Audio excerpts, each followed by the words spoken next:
Just take me there. So there was a woman in Palm Springs, California, that had the power, they said, of telekinesis, moving things without touching them. I was call her and ask if I can come there. And the priest said yes, and they did call, and she said yes. I said, ask her if I can check it out while it's happening, because I really want to know if it's true. I don't come as a skeptic trying to disprove it. I wanted to know. Yeah. So she says, of course. I went to the Hall of Records before I went to her house. Her father was a magician. Her husband, rather. He died 10 years ago. Now, normal people will visit you for a while, but if your wife dies or you're alone, then they diminish the visits. That was statistical. Yeah. So I went to meet her. She was very pleasant, very polite, and she put this big vase on the table, and it started to move with the lights on and everything. No strings, anything. So I took a fountain pen I had, and I held it near the table, and I got a 60-cycle hum. I peeled the veneer off, and she had a bell buzzer upside down with 4 rubber shark mounts on it. The table was highly polished, slightly tilted. So I said, Father Dunn, Father Dempsey, come here and look. And she said to me, you son of a bitch, you get the hell out of here.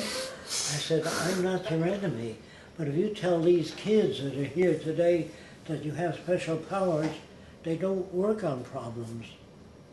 See, if you pray and hope that it rains, you have to dig an irrigation ditch if you have a drought to help the plants grow. So I said to her that I'm not your enemy. I understand why you're doing this. Very few people come to see you. You're lonely. And when you do this, you win approval and recognition. So she put her arms around me. We were friends again. Yeah. But I did not try to destroy her. And so I began to study as much metaphysics as I can. Levitation, auras. So far, I've never found anything. Sure. Except in a book, a religious book, this guy had a halo, and many witnesses to that. So I got another book called Anomalies and Curiosities in Medicine. There are many skin diseases that are luminescent. Did you ever see luminescent waves? Yeah, bioluminescence, yeah, in the water. Okay. Yeah. So these skin diseases produce the luminescence, and they thought they were holy men. They were just not qualified observers. You know. Correct. Yeah. So a lot of that began to fall away in my background. So everything in my background became related to, do you have an operational definition for the words you use?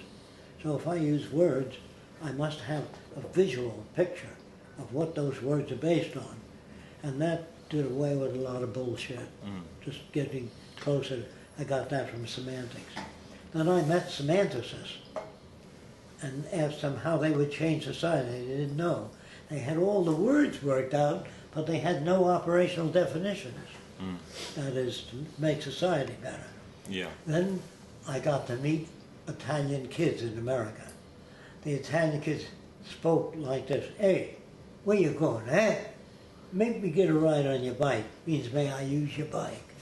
And then I met Irish kids, and they say, there's a fine Irish lad, a good fellow, from Dublin, you know. And I noticed how their dialect reflected where they're coming from.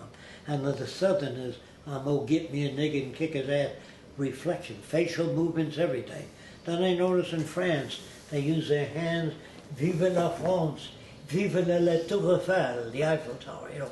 And how they lips move, facial expression, exactly reflecting the culture they came from. But if they lived in Germany 10 years and came to America, they spoke with a German-American accent. Gott in Himmel means God in heaven. Yeah. And I noticed their facial expressions, language, and if they came from a certain area of Spain where the high people in the court, one of them lisped when I spoke.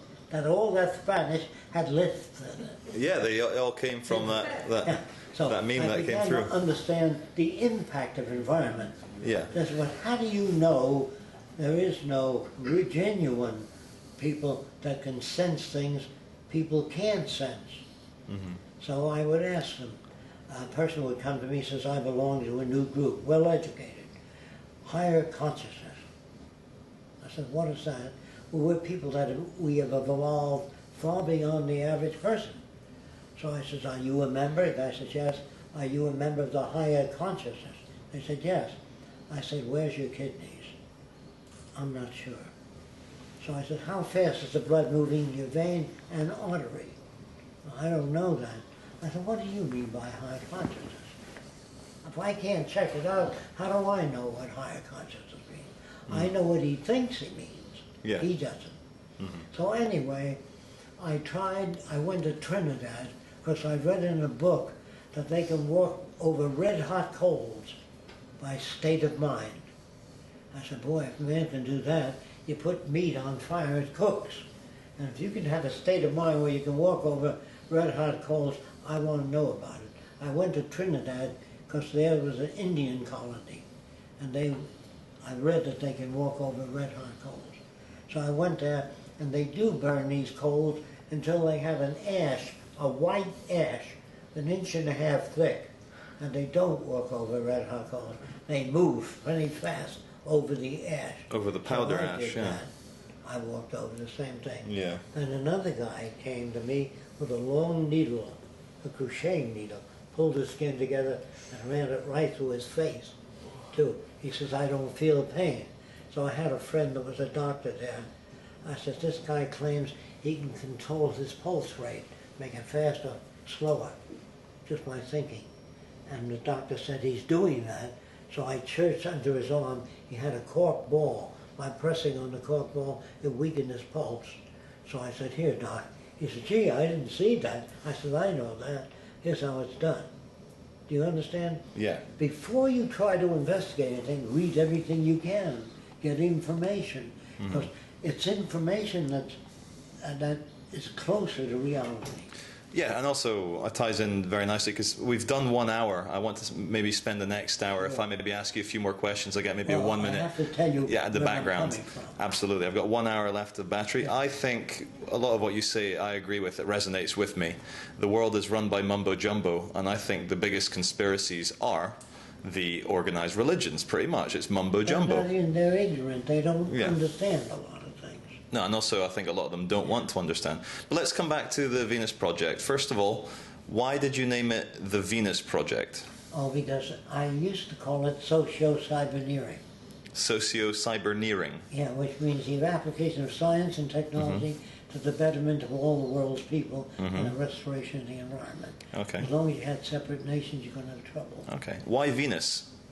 Because later on, we went looking for land to build an experimental center.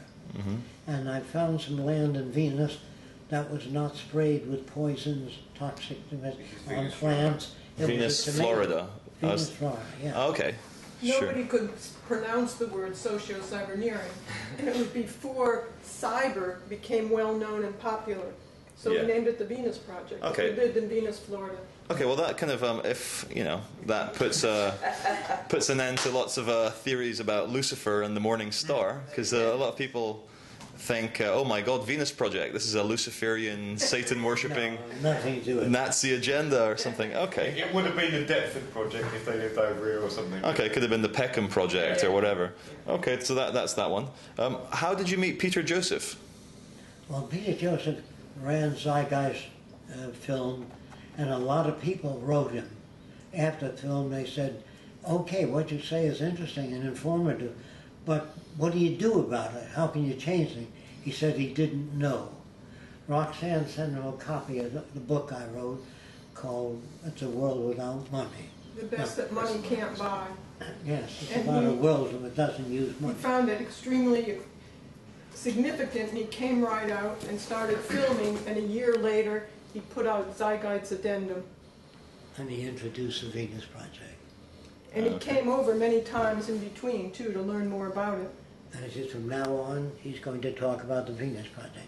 Because what he talked about was valid, but it didn't offer people any solutions.